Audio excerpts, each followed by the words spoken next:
Hi everyone, in this video I'm going to walk through how you read and execute Automa cards in Northgard Uncharted Lands. So this is a new module coming out in an expansion called Northgard Uncharted Horizons. It's not out yet, but it is free to try on Tabletopia. If you haven't seen it yet, or if you'd like to check it out, I put the link in the description. If you're not aware of the Kickstarter campaign for this expansion, I've also put that link in the description. So this deck allows you to play against an automated opponent, and they play fairly similarly to a player in that they take the same actions and they take certain things into account when they make their decision. So here's an example card with two potential actions they could perform. And depending on which one they can do, they will go through a series of priorities that they'll execute until they find something that satisfies one of them. I'm going to go through what these icons mean, and in another video, I'll actually walk through how you evaluate a card like this from top to bottom and execute it on the map. So the deck comes with two reference cards here that have all the icons, and I'll go through these as quickly as possible. Obviously there's a whole rule book related to these and exactly what they mean, but this card does a pretty good job of telling you what they're supposed to mean. The first one's the most complicated, and this is calculating the number of territories between the Automa's units and the player's units. And the symbol here shows one that's supposed to be the player and then one that's supposed to be the Automa with arrows between them, and that's just the distance between. And you'll either see a minus or a plus with this icon. The minus means the fewest the smallest distance between the Automa and player, and the plus means the farthest distance between the player and the Automa. And there's a difference in how you calculate this, because if it's the closest territory, if you're looking for the shortest distance between the Automa and the player, you're going to use the Automa's movement to evaluate that. And in the case of rough borders, which if you're not familiar with the game, these white borders here on the territories, these require one movement point to get across. And for the player, these yellow borders are called rough borders, and they require 2 movement points to get across. However, the Automa ignores rough borders. It only takes 1 movement to get across them, so they don't affect the Automa in any way. So when we're looking for the shortest distance, we're calculating how many moves it would take the Automa to reach the player, because that's usually something they're going to do when they want to attack or when they're trying to put something defensive, like a building that would help them with defense, closer to the player. So in our example here, the units in this territory, they are 1 move away from the player, right? We'll just take them 1 move here. These units up here are also 1 move away because they're ignoring this yellow border. So that's just 1 movement. The units in this territory are they're only 2 away because again, they ignore the rough border. So it would take them 1 move to get here and another move to get here. So that would take them 2. So if we had an icon here that had this logo with a minus, either of these 2 territories would satisfy that requirement, because they're both 1 space away and this one is 2 spaces away. So these 2 would match. If it's the other way around with the plus, we're going to take into account the rough borders because we're looking for how many moves does the player need to reach us, because we're trying to hide something or we're trying to explore away from the player and keep things from them, keep resources away from them, or things that are valuable that we don't want them to take away.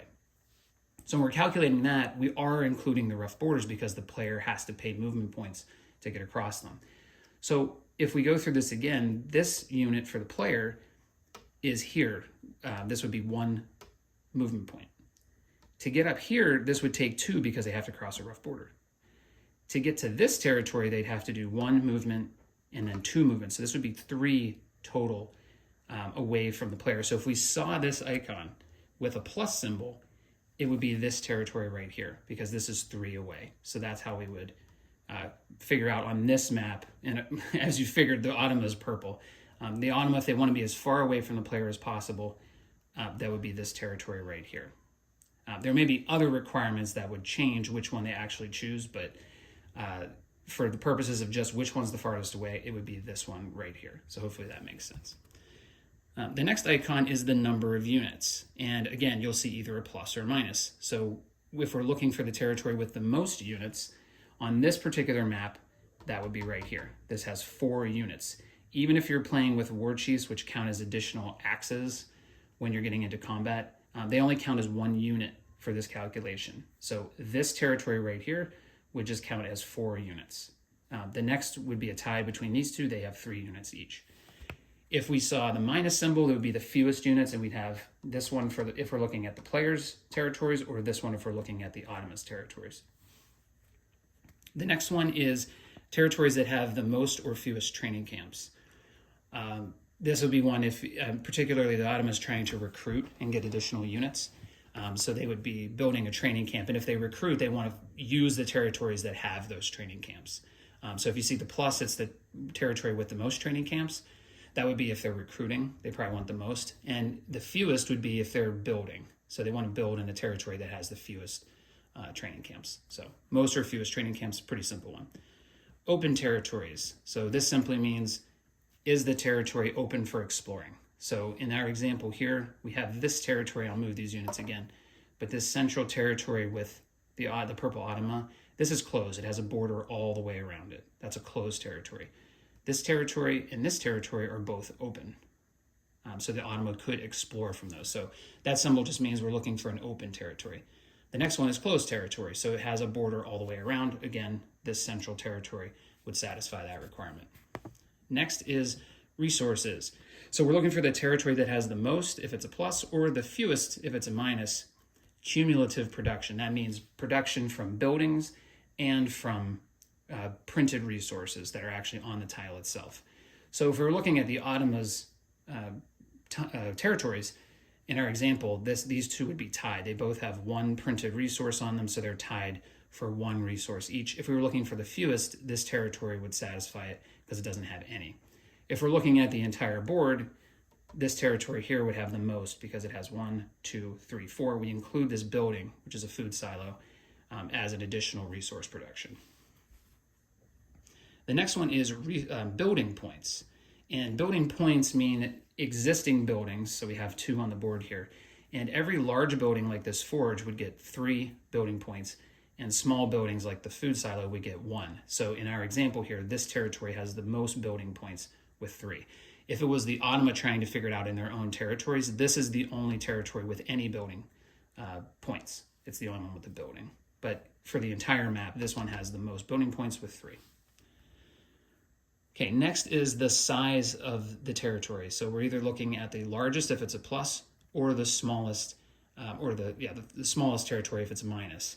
So there's lots of ways you can go with it here. If we're looking purely at the Automa, so if they're saying I want to do a recruit in the largest territory that I own, then we're going to count up the number of tiles that take up that territory. Just like if you're harvesting and you're counting how many tiles you have in a specific territory. So this one here would be their largest. It has 3 separate tiles that make up that territory. The other 2 only have 1 tile that makes up the territory. Again, this one here for the player, if we're saying the player is yellow, they have a 4 tile territory. So this would be the largest territory on the entire map. And if the Automa was looking for a player territory that's the largest, then this would be the one that would qualify. Okay, at the bottom, we have an icon that says Automa Leader. And for the Automa, they have 2 leader units that they'll use to help them manage movement and where to place things. There's going to be 2 unique miniatures that come in the expansion. For my purposes, I just have Brand from the Stag Clan with 1 weapon, he's leader 1, and Egil from the Wolf Clan with 2 weapons, he's leader 2. Basically, that icon just means a territory that has an Automa leader in it. So for our example, these 2 territories would qualify because they both have a leader, and this one does not. So the next icon you'll see is a territory adjacent to an Automa leader. So any territory like this one here, or this one here, if we're looking just at what the Automa can use, these 2 are adjacent to territories that have an Automa leader in them. Obviously this one is as well because it's adjacent to this, but typically the Automa is looking for neutral or friendly territories that are next to them. The next icon is a territory that does not have an Automa leader. So in our example, it would just be this one. Next is a territory with the most or the fewest openings.